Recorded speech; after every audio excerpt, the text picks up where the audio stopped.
Aesthetic and optimising जो word dictionary में आया है मेरे, वो उनसे ही आया हुआ। Every day I used to see my mom, drawing rangolis at the entrance and celebrating every morning and evening. So that's how I connect myself to the art from the beginning. आज के माहौल में छोटी छोटी मस्जिदों में AC अगर लग जाते हैं तो जामा मस्जिद में क्यों एसी ना हो। मेरे ख्याल से आर्किटेक्चर जो है ना, it's a 50% blend of the engineering side and 50% blend of the artistic mind. अगर कोई चैलेंजेस आ रही है कहीं पे, कन्वेंशनल कोई मेथड हमें कंसिडरेशन नहीं करना है, हमारे पास वैसे फ्रीडम है, so there can do a magic.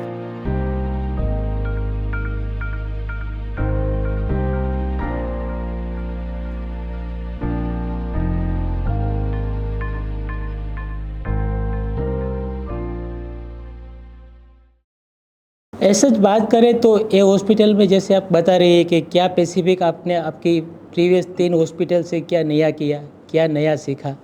तो जो मेरी प्रीवियस 3 हॉस्पिटल है, मैंने आपको पहले बताया, उसमें कुछ लिमिटेशन था कि कुछ सारी फैसिलिटी वहाँ पे नहीं थी।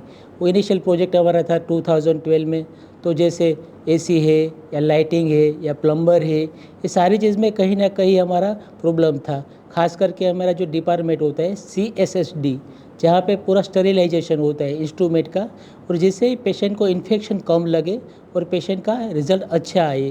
ये बाकी सारे हॉस्पिटल के हिसाब से हमने उसमें इस हॉस्पिटल में हमारे आर्किटेक्ट से पहले ही साथ पे बातचीत करके उसका पूरा स्ट्रक्चर ही ऐसा बनाया है कि वहाँ के पूरी की पूरी स्टेरिलिटी मेंटेन रहे और पेशेंट को इन्फेक्शन कम लगे। तो इनिशियली जब हमने हमारी प्रैक्टिस शुरू की एट द टाइम ऑफ 2002, तभी we are freshers, we have not taken experience to any architects, we have started just after graduating, we have started our practice. So initially we have, our first project is competition project. First project we have started with a competition project, which is a school building, institution building था. तो उसमें हमने 3-4 महीने तक हमने पूरी मेहनत करके पूरा प्रोजेक्ट बनाया. But after that we have selected as a final architect, but unfortunately वो प्रोजेक्ट एग्जीक्यूट नहीं हुआ. बट वो 3-4 महीने हमने बहुत सीखा, क्योंकि कोई भी बिल्डिंग बनाते हो तो this is a public building, institution building, क्योंकि school building is a type of public building. उसमें पूरा नेचर डिफरेंट होता है फ्रॉम द अदर बिल्डिंग. उसमें क्या होता है कि फ्लोज ज़्यादा रहता है, उनकी फैसिलिटीज़ और जनरल नॉर्म्स रहते हैं, is different from private buildings.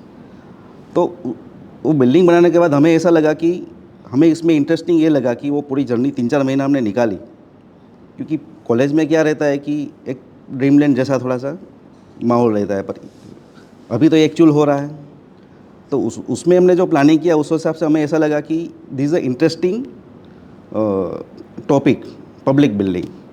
तो उस हिसाब से फिर हमने ऐसा फोकस किया कि we will try to focus on public type building, institution building. So भले वो पहला बिल्डिंग हमारा एग्जीक्यूट नहीं हुआ, फिर हमने हमारा फोकस उस हिसाब से ही आगे बढ़ाया ताकि हम उस टाइप के काम कर सकें. तो धीरे धीरे हम इंस्टीट्यूशन बिल्डिंग में, हम स्कूल बिल्डिंग में, कॉलेज बिल्डिंग में काम करना चालू किया, और ग्रेजुअली बाद में हमने छोटी छोटी हॉस्पिटल्स का काम चालू किया पहले, क्योंकि hospital is a new subject for us, क्योंकि उसमें technically we have to consider everything and many things. तो धीरे धीरे हमने छोटे छोटे प्रोजेक्ट्स किए, फिर धीरे धीरे हमने उनको बनाने के बाद नाउ वी आर कैपेबल कि हम मल्टी स्पेशलिटी हॉस्पिटल भी बना सकें. सभी में सर्विसेज का मेजर रोल रहता है, और पर्टिकुलरली हॉस्पिटल में तो क्या है कि services is a main thing. अगर सर्विसेज में कुछ भी प्रॉब्लम आता है तो पूरा काम रुक जाता है, और the matter of life and death जो आपने पहले बताया. तो इसलिए उस हिसाब से फिर हमें इसमें प्लानिंग किया है. और मेन थिंग कि ये जो अपनी हॉस्पिटल है ना, ये बहुत depth is a very 250 feet depth. So challenge is के how we will use lights, natural lights within building.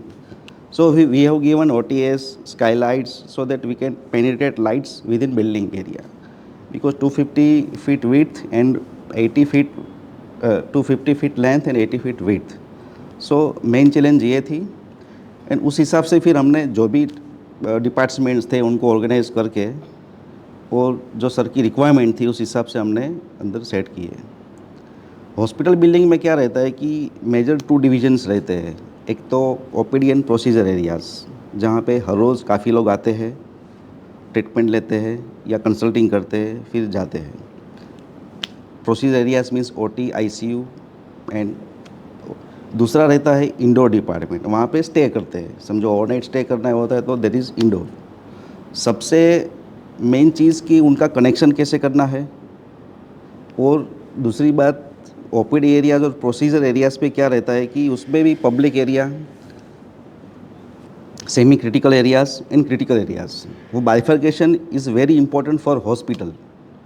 अगर वो सही नहीं होता है देन रनिंग ऑपरेशंस में डॉक्टर को बहुत परेशानी होती है, क्योंकि उनको शॉर्ट टाइम में कोई डिपार्टमेंट जाना है तो उनकी सेपरेट स्टेयरकेस, लिफ्ट्स और उनका पूरा रूट डिफाइन होना चाहिए, ताकि उनको पब्लिक रूट एरिया में जाके, और वहाँ पे क्या है कि वो काफ़ी लोग रहते हैं तो टाइम भी बिगड़ता है, और एक स्टाफ और डॉक्टर की मूवमेंट पूरी सेपरेट ही होनी चाहिए ताकि उनका स्मूथ ऑपरेशन चलता रहे, अदरवाइज़ मैशअप हो जाता है। तो उस हिसाब से फिर हमने उसमें ये प्लानिंग करके ये बनाया है।